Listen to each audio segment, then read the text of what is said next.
All right. Hey, what's up? Welcome to the Allison Park Leadership Podcast. As always, I'm one of your hosts, and my name is Dave.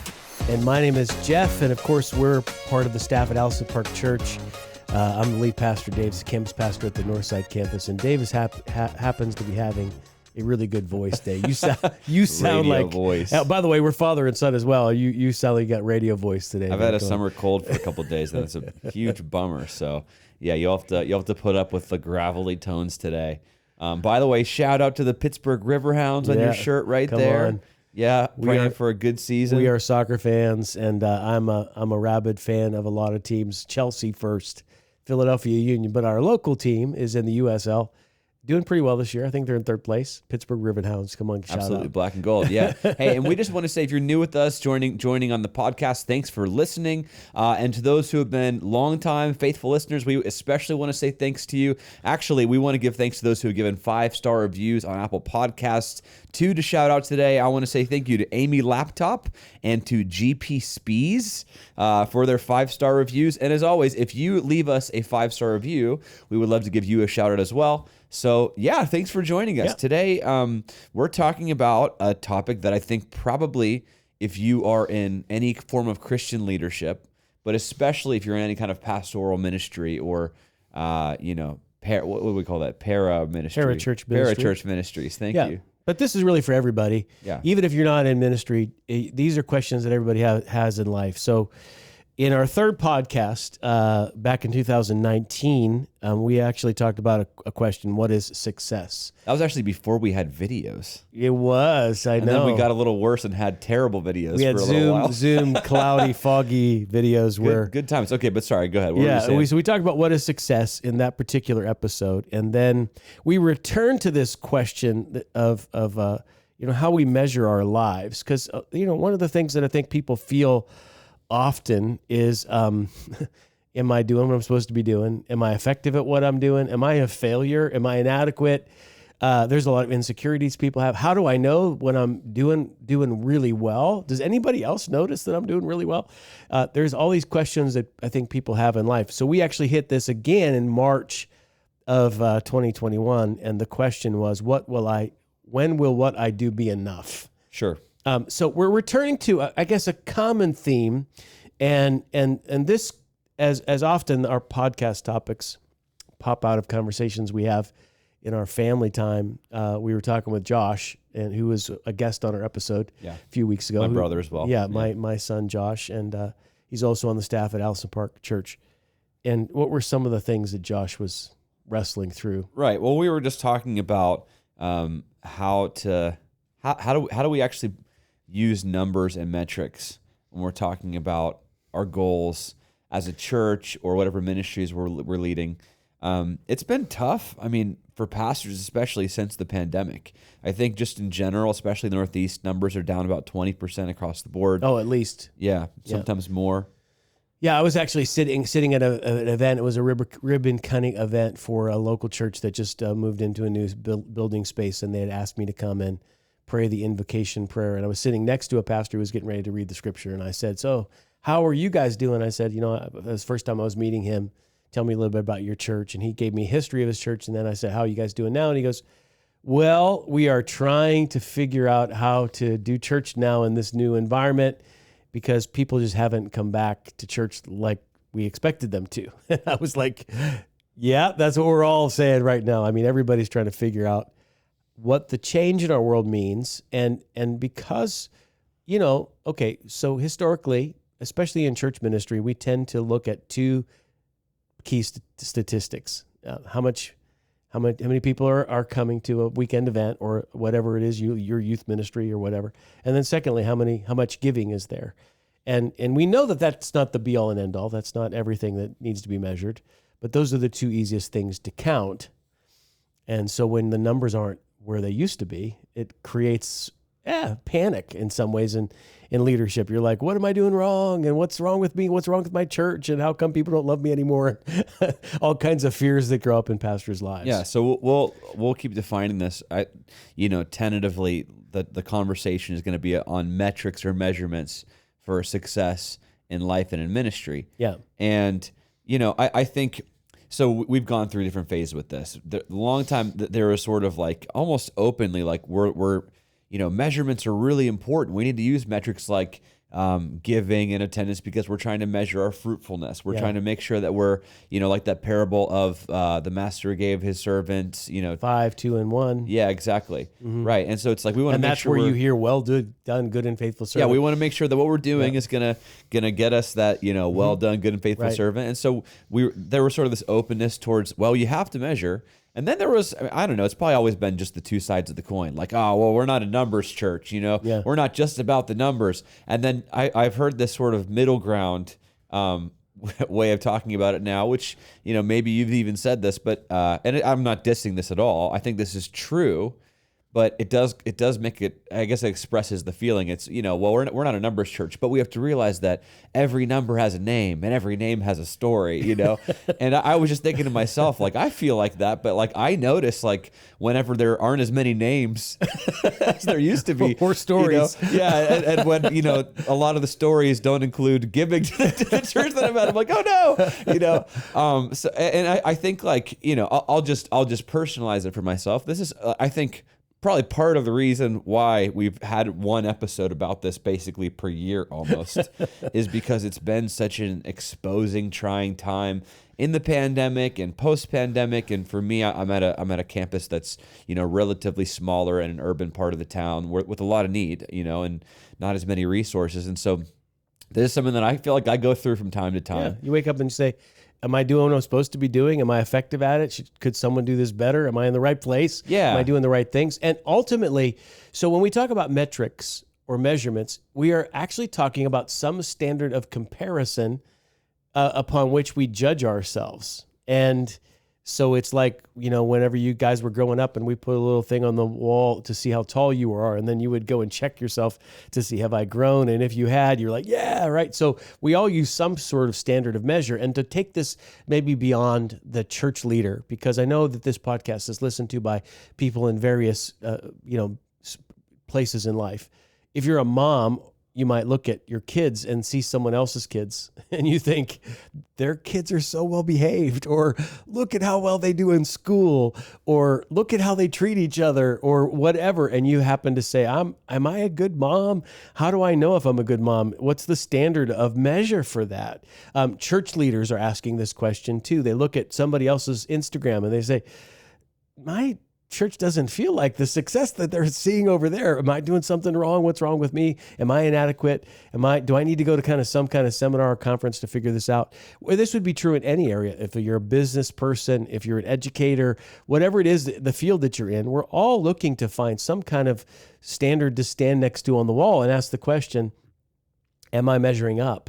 Well, I think it's also, it is measurements. It doesn't necessarily even have to be comparing to somebody else. No, like you're talking about with the wall. Comparing to something. Yeah, it could even be to your own past or your expectations of where you think you should be based on your demographics and, or if you're a pastor anyway. I know there's a bunch of measurements depending on your career or your family. And I guess ultimately we're asking the question, what measurement does God use? Sure. Well, and so here's what we do know, and I think this is what makes me feel pressure sometimes. God is measuring something. So like I think where we've kind of landed before, and I think that this is a very good answer, but there's probably more to discuss with this.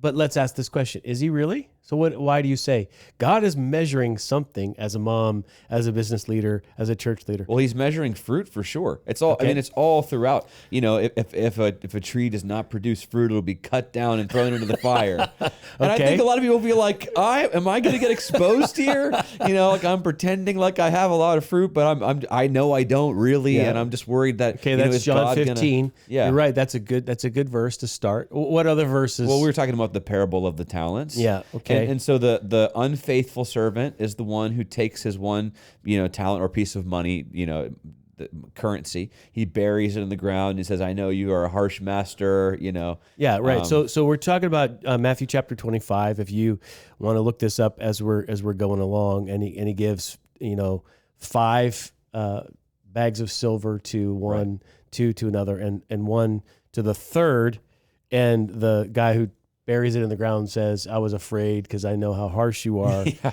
So I just wanted to make sure I gave you one back. And to that one, he says, now throw this useless servant out into outer darkness where there will be weeping and gnashing of teeth. Whereas the other ones here, well done, good and faithful servant, Yeah. enter into your master's happiness.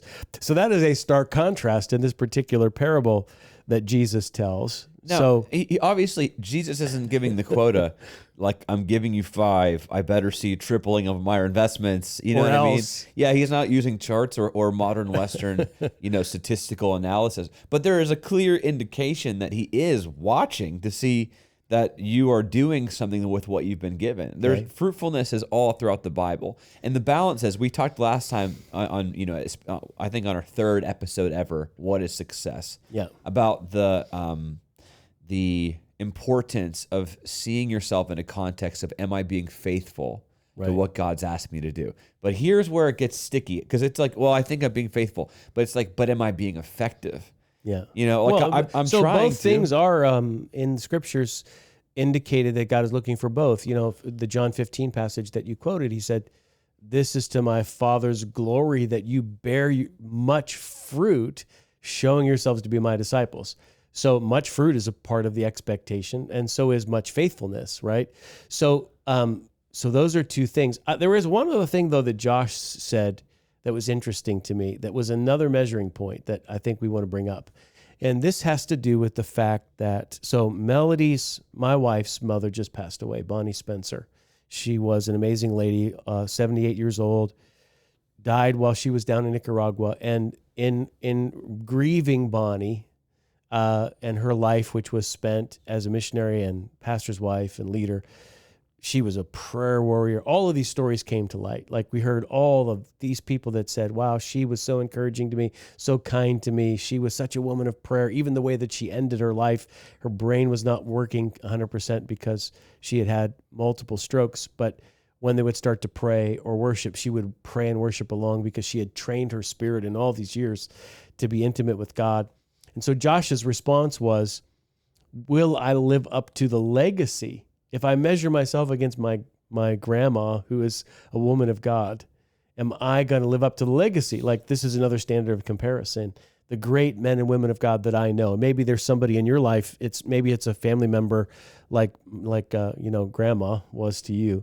Or maybe it's just someone that's been a mentor in your life, and you look at a mentor and you think they're way more spiritual than me, or they have done so much more than me. Am I wasting my life? Am I going to look back and say, you loser, you should have done more with what you were given. I think that's another one of these measurements that Absolutely. oftentimes we use. Yeah, and so I think we're going to discuss this topic from the paradigm or context of a pastor using those metrics. But obviously, I think we'll hit principles. We talk about, we discuss principles behind our plan. So we are going to talk about principles that will be more general than just for pastors and ministers. And so if you're looking forward to the answer to some of those questions, Yeah. How do I see where I am? How do I look at my faithfulness? And, maybe what is God thinking about where I am in life and whatever else? Like, I think we can find a broader answer and principle. But it's probably most helpful for us to use the specifics of where our world is. Yeah. Right now. Okay, let's do it. Okay, so let me just start with some questions. Yeah. Okay, so here are some questions, and I'll have you don't answer right away. I'll ask a few questions. These are some thoughts that I think go through the minds of pastors specifically. So for one, you're looking around and you see other people with much bigger ministries, and I think a thought would be: are people who produce higher numbers better? Are they just better? Are they more effective? Are they a better pastor? Should every ministry experience explosive growth if they're healthy? Because maybe I'm not. When does fruitfulness come into play? Maybe like I feel like if I was fruitful enough, then what I should be doing should be producing more numbers. All this kind of stuff. We should see better metrics. I'm trying to be faithful. I'm not sure if I'm effective. So why don't we start with that first question? When you see, this concept or this feeling people have, like, is there any truth to the idea that people with bigger numbers are better pastors, better ministers, more effective? Yeah. So, okay. I think that is a very American question. It's a very 21st century American question because everything that we do in our culture tends to be seen from that corporate view of success, right? But if we go back into New Testament era, the people that you wanted to follow were not the people that had the biggest ministries. They were the people that were the most like Jesus, right? And so ultimately, you can have a pastor or leader that leads a massive megachurch that has a really bad attitude or doesn't really reflect Christ well. So great organizational leadership and great character are two very different things. And this is actually part of why we have these discussions about celebrity pastors, because there is sort of a kickback against the megachurch and the celebrity pastor. And a lot of times leaders of great organizations have tremendous leadership skills, but may not necessarily be the person that you want to model your life after. Now, they might also be. You can be a person of great organizational leadership skill, tremendous communicator, very gifted, able to build a great organization, and even be a celebrity and also be incredibly like Jesus. But those two things are not synonymous.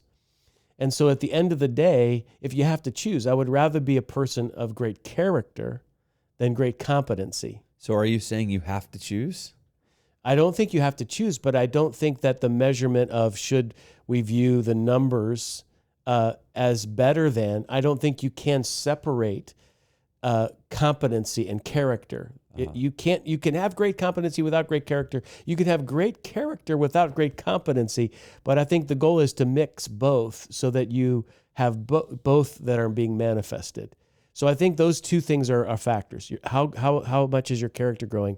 And then how much is your competency demonstrating itself? But then that all happens in the context. I'll give you another C word. I'm pulling out alliteration right on the spot here. And that is the context of your calling.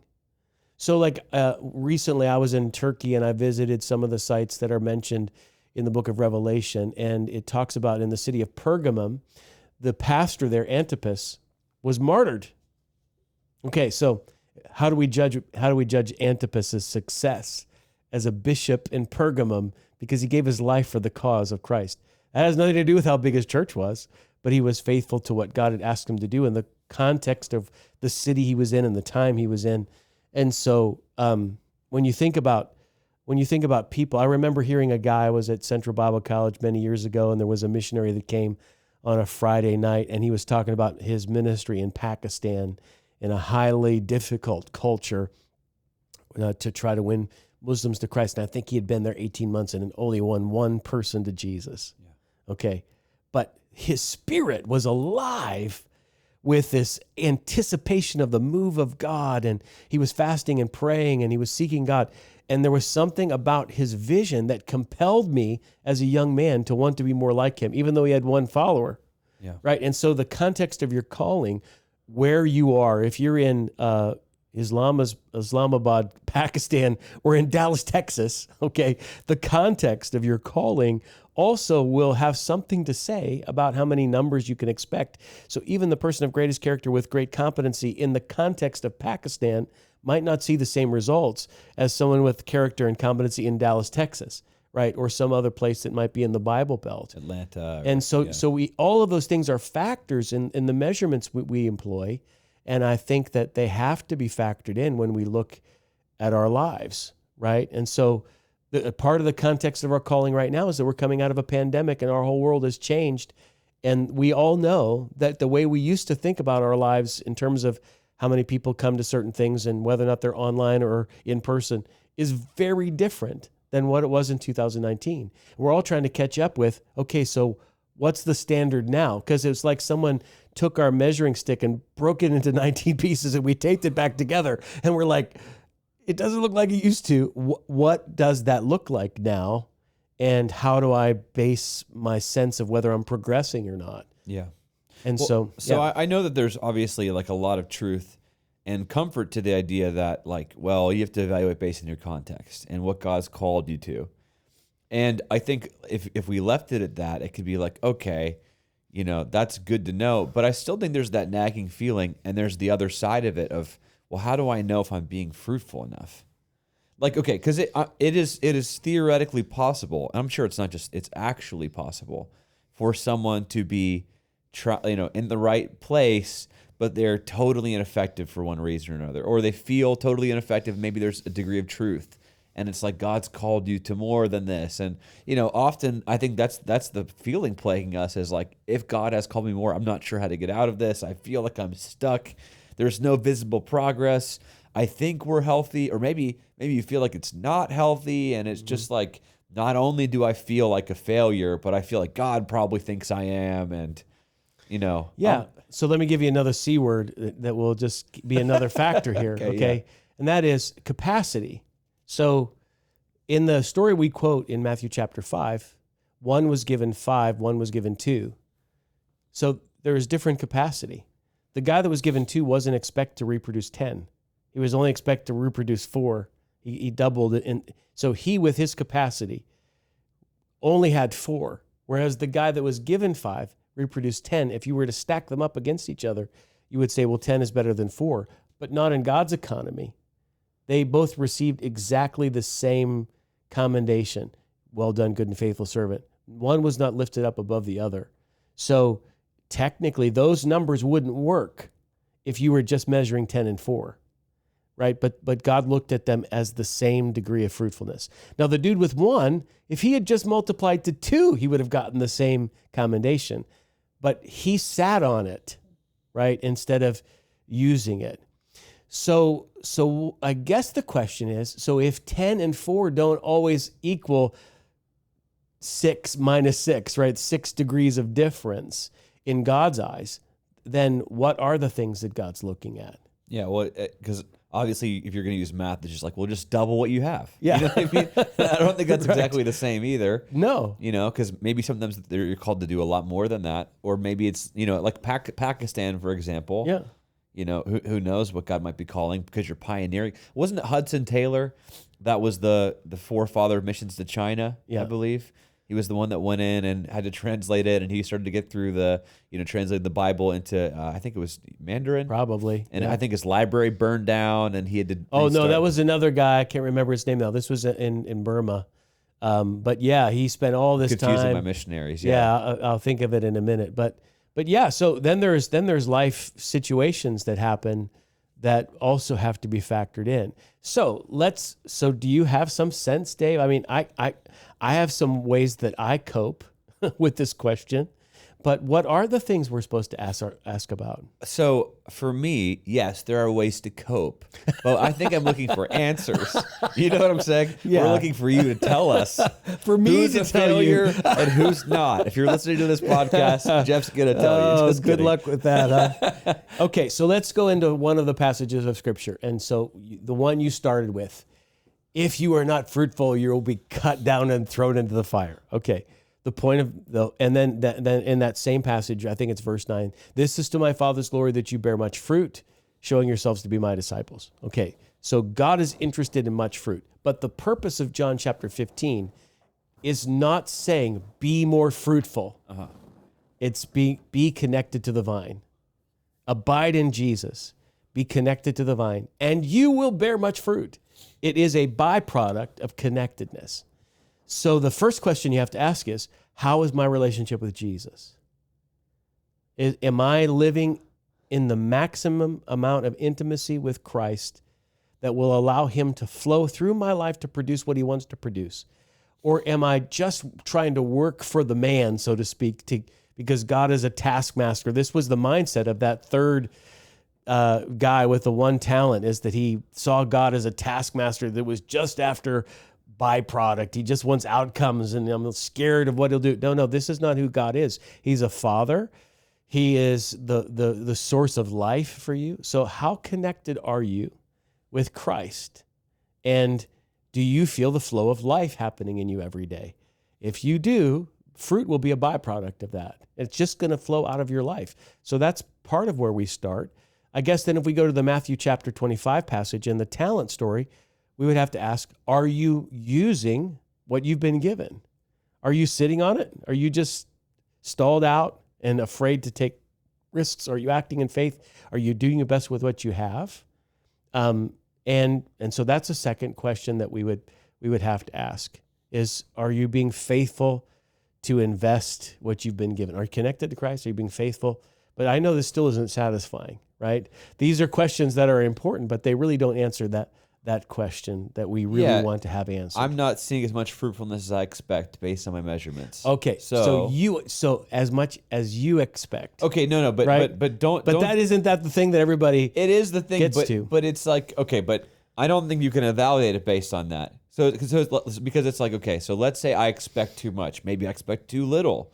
Who's to say? Yeah. Do you know what I mean? Like, so if there is a measurement that God is using and we don't know necessarily what he's expecting, I understand there's the idea of we need to be faithful, we need to use what we have, we need to be connected to Christ. I know there's no exact way to, on an X and Y graph, be able to see the God curve. Like, are we, you know what I mean? Are we there? Are we above? Are we below? But I guess like here's maybe the best question that I can think of. If we're wondering, in my context, am I as fruitful as I should be? How can you diagnose that? I know, am I connected to Christ? But the fruit coming off of my life, maybe some of it's based on context, which you can expound upon. Maybe there's other ways to get wisdom of this, but how can we just even get a base grounding of like, is this okay? Like, so for me, you asked, how do I cope? One of the things that I do, I think I probably talked about this maybe several times in this podcast, but it's that Psalm 127, 1 and 2 verse, that I got actually my tattoo of. Yeah. The verse, says, unless the Lord builds the house, its laborers labor in vain. Unless the Lord watches over a city, the watchmen stand guard in vain. In vain you get up early, go to bed late, toiling for food, for he gives sleep to those that he loves. So for me, anyway, to summarize, for me, I always go back to, it's God's job to build the house. I just have to do what I can. It's God's job to watch over the city. Like even if I work my butt off, I have to realize like it's only through resting in God and what God is doing that I can actually like achieve what he's called me to do. So for me, I'm doing my best. It does not stop me from sort of at the same time feeling like, am I less effective than I should be? Am I being stopped by my own ceiling, or am I not working as hard as I should? Am I not giving as much as I should be? Like, does that make sense? Am I doing enough to know that I am fruitful? Is there a way to diagnose, to say, you know what, I know things aren't as fruitful as I wish they were, but I feel pretty certain and confident that I am doing all that I should be to be fruitful and faithful according to what God's asked from me. Okay, I want to get to the answer to that. Okay. and I promise to those of you who are listening and you feel like, get to the point. Like, was that clear the way I asked that question? Yeah. Okay. So, but inside of me, I feel this need to ask you this question. Why is that so important to know? Because it feels to me like the driving question of, am I enough, is kind of what we talked about in the last podcast, is this feeling of being invalid. And so I think the idea of John 15 is God is so crazy about you. He loves you so much. You actually don't have to perform anything to have great value in his eyes. This doesn't mean you're lazy and you sit on your talent, but he loves you, he loves you, he loves you. He's chosen you. You are his son. You don't become less a son or daughter when you're performing well or when you're performing poorly. So like there's something that you can rest in. I always come back to this statement in my life. Am I pleasing God? Am I caring about people? If I'm doing those two things, I know I'm being effective.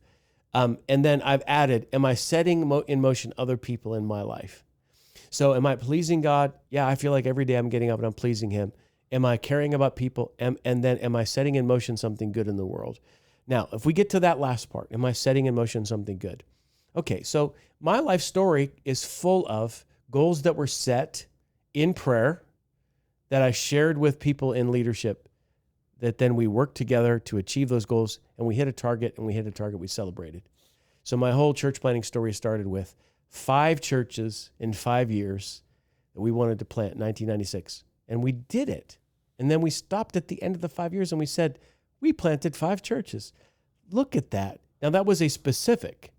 We felt like God prompted us to go after it. We all worked together for it. It was a reasonable goal. It was measurable. At the end of the project, when the 5th church was planted, we stopped and we wildly celebrated together. And then we went back to God and we said, what do you want us to do next? This past year, we set a goal as a church to raise $1.2 million for Kingdom Builders. We actually raised 1.461, I think it was. So is that fruitfulness? Well, we prayed at the beginning of the year. We challenged our congregation to look at the projects. We challenged them throughout the year to give. We were way behind what we thought we were going to hit in October. And we then said, come on, let's believe God together. People began to give. And then supernaturally, God supplied. So now we can look back and we can celebrate. Wow, almost $1.5 million given for missions. That's unbelievable. Now, someone else could hear that whole story, and they are from a church that's a lot smaller than Nelson Park Church, and they were like, see, I knew I was a failure because I didn't raise that much money for missions. No, but the real key is, what has God spoken to you to believe him for? And what has he promised to do through your life? And then are you working with your team towards that end? And then have you seen God do what he promised he would do? So, we as a staff at Allison Park have narrowed it down, since we can't measure attendance in the same way, because we have so many people who are vibrantly online and we have some people who are in person. And honestly, the stress of goal setting has been a real stress on our staff over the years, that we determined there's just one thing we're going to measure this year, and we're going to measure how many people are we helping to connect into a next step in their spiritual life, not just randomly, but purposefully. And our staff has set a goal of 750 connections. So part of what you're measuring every week, Dave, is that part of what our whole staff is measuring. So how's that going? When you look at that particular goal, how many people are we connecting? Does that seem to scratch that itch or satisfy that question? I think it does. I think it does in a lot of ways. But okay, so yes, but I'll say like it. So I'll tell you how I've wrestled with stuff, because it doesn't really always in the way that. So I'm not. I'll say this. I don't think I particularly am feeling the weight of this on my life right now the way that I have at times. Okay. But there was a moment even this summer, whenever I was thinking, like, sort of my thought pattern was like this, like, man, my staff is great. Like, my church, like a lot of what my campus is doing is really great. Like, I don't think it's any, but I still feel like if I was more fruitful, like if there was if I was better than I am, that we would be doing something more. And again, it would, like, no blame to I have an amazing, worship leader and kids pastor and all everybody on my team. They're great. I love my staff. But it felt like maybe I'm what's holding it back. How do I know? Because like we haven't seen metrics in in some of those, giving and numbers kind of a thing change as much as I think we should. So, but you do have to know so this is a part of what I think the journey is in terms of measuring fruitfulness. You have to know at the beginning what God is asking you to do. Sure. You can't just vaguely set a goal. But if you go and you start a ministry season and you say, God, what should I be believing for as success in this upcoming season of ministry? And if you and God establish something that you feel is reasonable, and now you set that as a target on the wall, and you are now working with God towards that end, and you at some point look back and you say, what we shot for or said we believed God wanted to do in us, we have just now reached that accomplishment. And now we're going to celebrate. Now, if you have that happen in your life, I think that's the secret, right? And that would work in any area. Here's what I believe God wants to do in our family over the next 6 months. Let's work toward that. Let's pray towards that. Let's believe God for that. And then if you hit it, then you wildly celebrate. And I think that's true in business. I think that's true in ministry, where you say, I believe this is where I'm headed. And so maybe we look back too much when we think about fruitfulness. Maybe we need to look forward. Maybe we're going back and we're saying, did I do what I was supposed to do? Am I enough? Did I accomplish this? Maybe what the real question is, do I know what God wants me to do and what he's asking me to do and what he's promised to do through me? And if I do, I have to be content with that in my context, with my capacity. And I need to go after that. And when I hit it, Rather than then comparing my small number in comparison with someone else's. I'm a 2 guy, and the 5 guys over here having his conference. I'm a 2 guy, and the 5 guy over here is just posted on Instagram. And I'd feel like my 2, which went to 4, which is all God asked of me, now looks puny in comparison with Mr. 10 over here who took his 5 and made 10. That's the problem. It's not that in my 2-ness, when I hit 4, God is somehow looking and saying, you should have done more. It's that somehow I don't understand that when I do what God's asked me to do and I arrive, he is so happy. He's saying, well done, good and faithful servant. And I'm like, but I'm not the 5 guy, right? So that's the trap. Like, so do you know what God's asking you to do with your life? If you do, ask God to give you a target to shoot for. Then take what your capacity is in your context and work toward that end. And when God manifests for you the fruitfulness you and he were envisioning together, celebrate that like crazy. Don't use that as a moment to compare yourself against somebody else. Neither should you look at the one guy who just got rebuked and say, I'm so much better than you. Like, because that's not useful either. What we really want to do is look at what is God doing in my life. And this is why Allison Park Church, so I think we talked about this before, we arrived at the connections goal as the only thing we're going to think about right now. We basically said we're not going to worry about weekend attendance, and we're really not even going to worry about a lot of the other metrics. If we just do this one thing, we're believing for 750 connections being made by the end of October. And every week we're talking about that. And we're saying, God, send me that next person. Help me make that next conversation. That is what we feel like the Holy Spirit led us to. We have to stay there. We can't now change the rules in the middle of the game and say, yeah, the connections are great, but if people were giving more, the connections are great, but if more people were attending, like, you have to know what God's asked you to do. And I think that's the thing that sometimes we miss, that we're trying to vaguely lead rather than specifically leading towards the thing that God has put in our path as the thing that we should be shooting for and working towards. In your experience, do you think that a lot of people or most people know how to get that word to strive for? I don't think so. I think that my philosophy of ministry about discern first, do later is a very rare, unique approach to ministry. I just was actually in Africa, and I taught this to the pastors that were there about how whenever the priests in the book of Leviticus were anointed, they were anointed in 3 steps: their right earlobe, their right thumb, their right toe, the big toe on the right foot. And the thought is, you hear first, then you do and go. So success starts with not what have I done. Success starts with what have I heard. So if you're saying, God, what do you want me to do at the Northside campus? God, what do you want us to do in the next 6 months? What are you looking for? And then he says, Dave, I want you to do this. This is, and then tell your congregation, this is what we're shooting for. And then you work together for it. You pray together for it, and you hit that mark. That's when you say, hey, then you represent the Father to your congregation, and you say, well done, guys.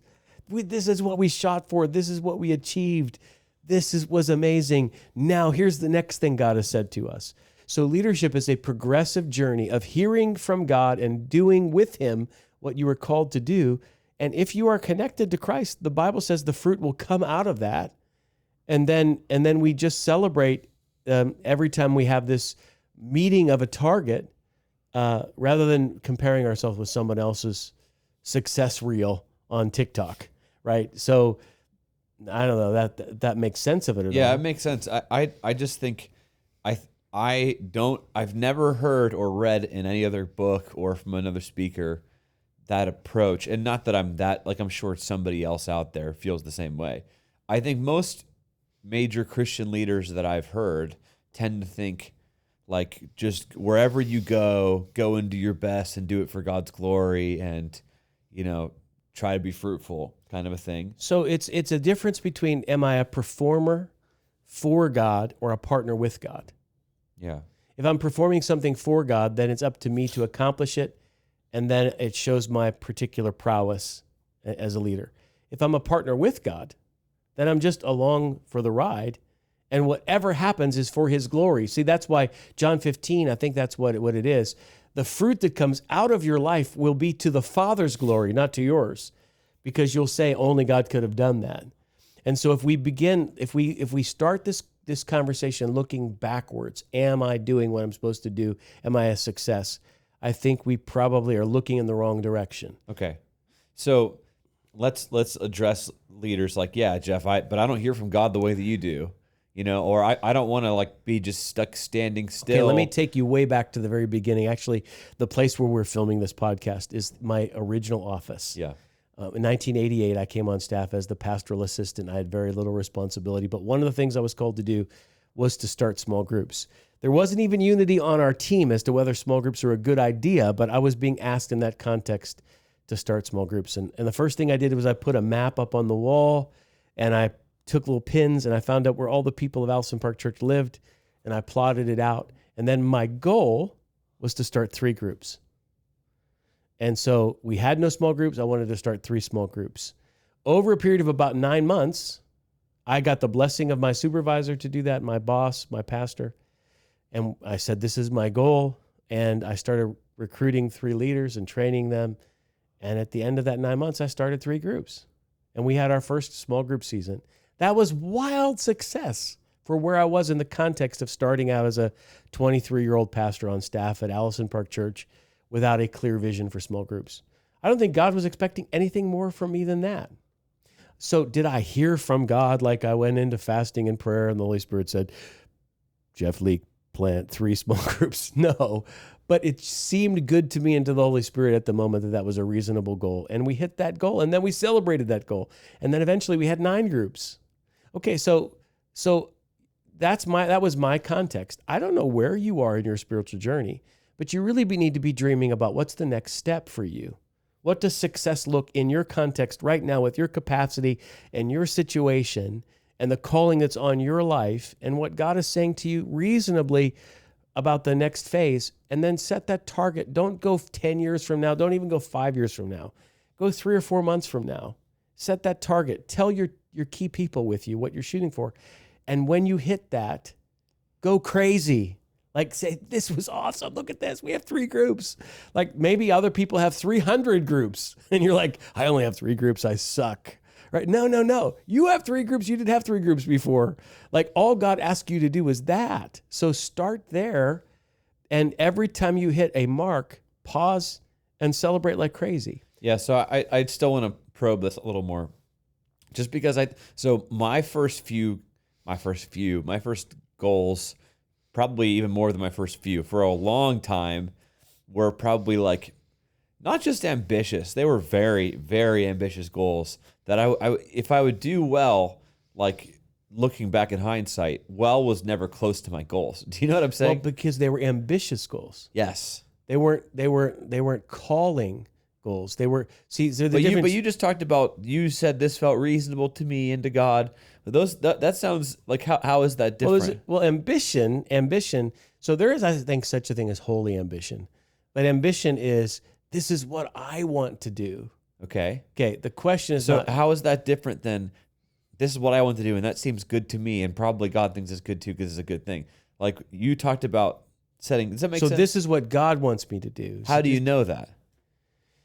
Yeah. So there's probably a whole bunch of things. So this is where you probably need some filters. There need to be people in your life that are older than you, that are mentors to you, especially those who are in the sphere that you're working in, who can speak back to you and say, because I've had this happen many times. Someone says, I'm going to plant a church and I'm going to have 3,000 people in this church.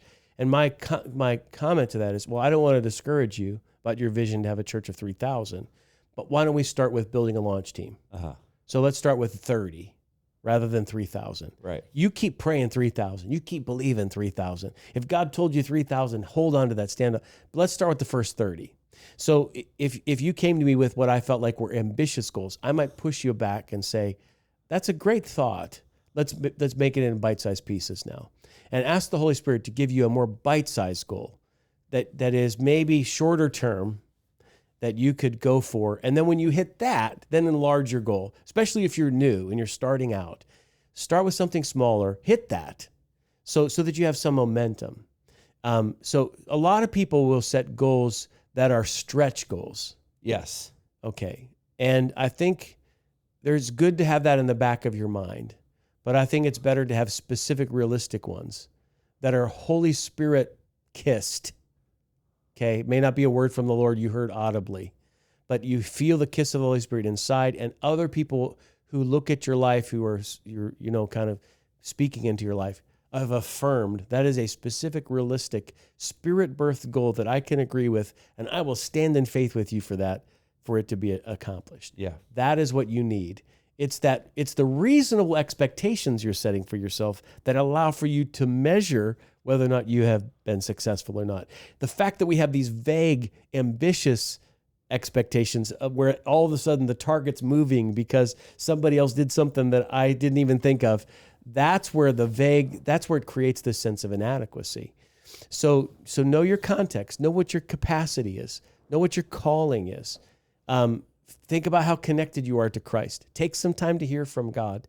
Set a reasonable, specific goal. When you hit that goal, celebrate like crazy and don't compare yourself to the person that has more talent, more context than you.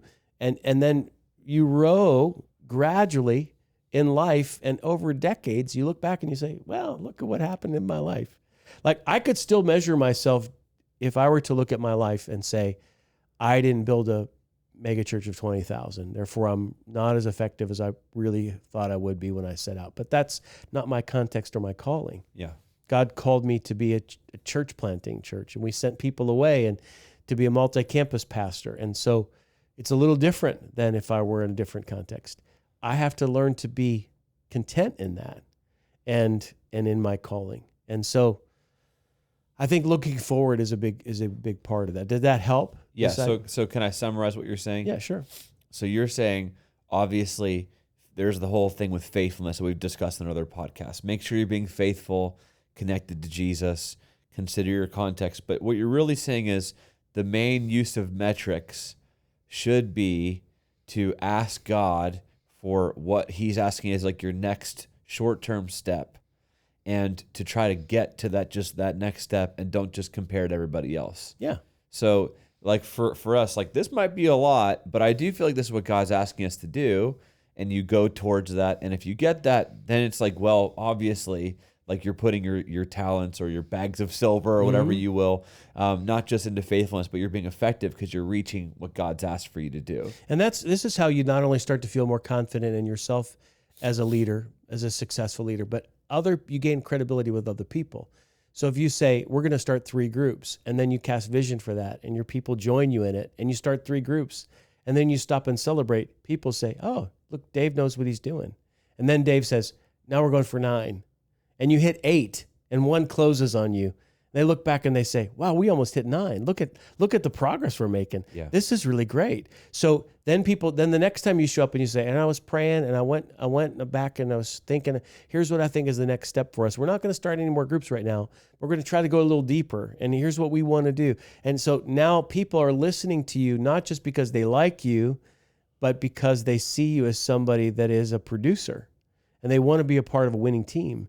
And not only are you telling them where the goal line is, but you're helping them cross that goal line, and you're scoring touchdowns in the kingdom, so to speak, and you're doing the touchdown dance together, and you're winning. And when you're winning, when your team is winning, and you know you're winning, and you know what the score is, and you know why you're winning, that helps everybody feel like not only are you a competent leader that I can follow, but I'm a part of a competent team that is getting something done. Yeah. And in this post-pandemic world where the goalposts have changed, I think one of our assignments as leaders is to create new ways of winning that we will now go back and remind people about, so that they don't feel discouraged as well about the fact that it doesn't look like it looked like 2 years ago, and that we're still having moments where we're celebrating the fact that God is doing something in our midst, and it's a beautiful thing to see.